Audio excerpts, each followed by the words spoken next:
So when you leave the property or want to let someone in, you just have to turn this and let it in. And when you close it, it locks automatically. So on the outside, when you come into the property, the key looks like this. It has a very sharp point, and you put it in, you turn it to the left, it lets you in, you take the key out, and when it's open, of course. So I'll show you.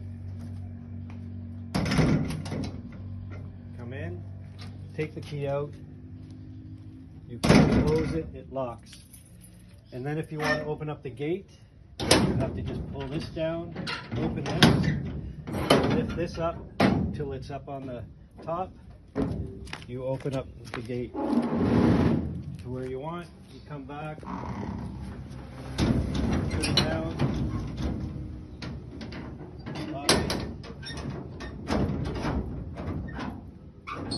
lock it. And if you want extra security at night, even though it's locked, you can put this across it, and that'll keep it from being open.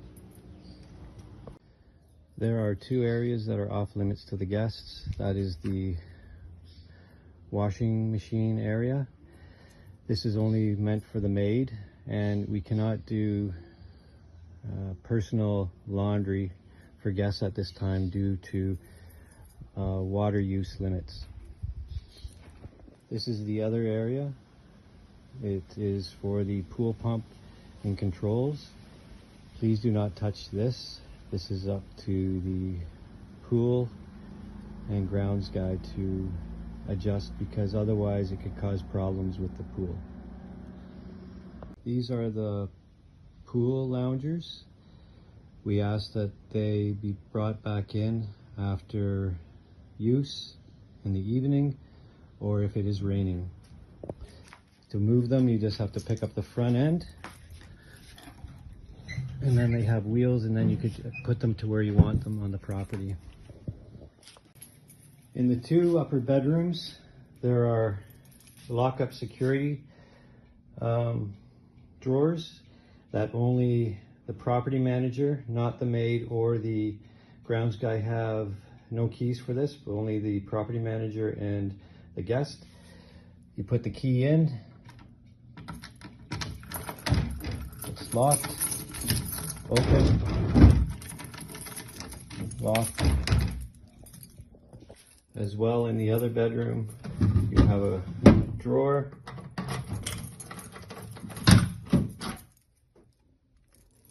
locked, unlocked. To safely operate the stove, for the oven, make sure the door is open if you want to turn the oven on. You move it to the position down here.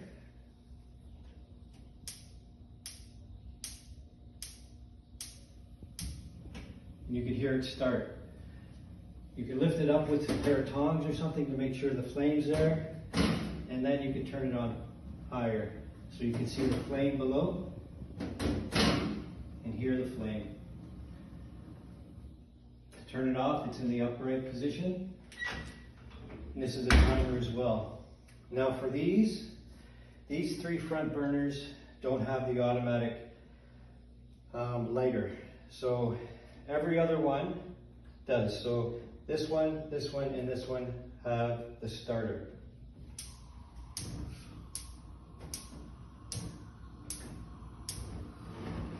If you want to light this one, and this one, you have to use a match or a lighter. That's it. This is how to operate the air conditioner. You point the remote up to the air conditioner, you turn it on, and then you turn the temperature up or down. We ask that our guests keep it around 20 to 19 degrees Celsius. That way it doesn't cost a lot for energy. And that when you're not in the room, that you please turn them off. Also, that there is a fan speed. 1, 2, 3, and it goes up to 5. And then there's also a light off speed. So at night you don't want to see that light, you just turn that off or on as you wish. Each of the bedrooms has a remote controlled air conditioner. We ask that when you are not in the room or not sleeping in the room to please turn them off. To turn them on, you just have to point it to it. It goes on. You can adjust the temperature as needed, up and down. There's also fan speed. Fan 1, 2, 3, 4, 5. It goes up to 5 speeds. And then you could also turn the light out if it's bothering you during the sleep, and then turn it back on if you need to know what setting it's at. But it also says on the remote. We ask that you keep it around during sleep, 19-20 degrees, again to conserve energy. There's also a fan in each of the rooms. So this one is on already. And in the upper rooms, they have one switch is for the light and one switch is for the fan, and it's on the wall. If the power goes out, and it goes out often, if it's out for longer than 4 hours, you can talk to Norman, or if he's not around, it's pretty easy to take care of. Around the house there are these, a few of these that are plugged in. They could be used, you press the light on the front and it's a light. It's also, it's also a night light. So they're battery operated and they have a recharge. So if the power goes out, the way to turn it on is you bring the generator's usually in the shed there. You bring it out to the area here. You don't want it in there because it makes too much noise. One cord can go to the refrigerator, the other cord to the pump. So you turn it on. Make sure this is off first when you first start it up. And then you start. There's a little choke here. You can put the choke on. Turn off the choke. This is the choke. That's on, this is off. And then you switch the power on. And that'll give these electrical cords. The other thing that if the power goes out, you could do your cooking on the barbecue outside. Because inside it'll get too hot, and also it's just safer to do it outside where you can see what's going on. Again, if the power goes out, there is a way to get some airflow in the upper bedroom, and for this bedroom you have to put these inserts in, except for the ones facing the road.